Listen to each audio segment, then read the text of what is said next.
మొలిసిన కొడుకుల చూసి ఆశాలెన్నో పెంచుకుంటే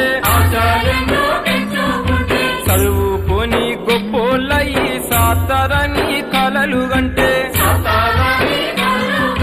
కన్నందుకు కంటి పాపల కాటికైనా మోయాకుండా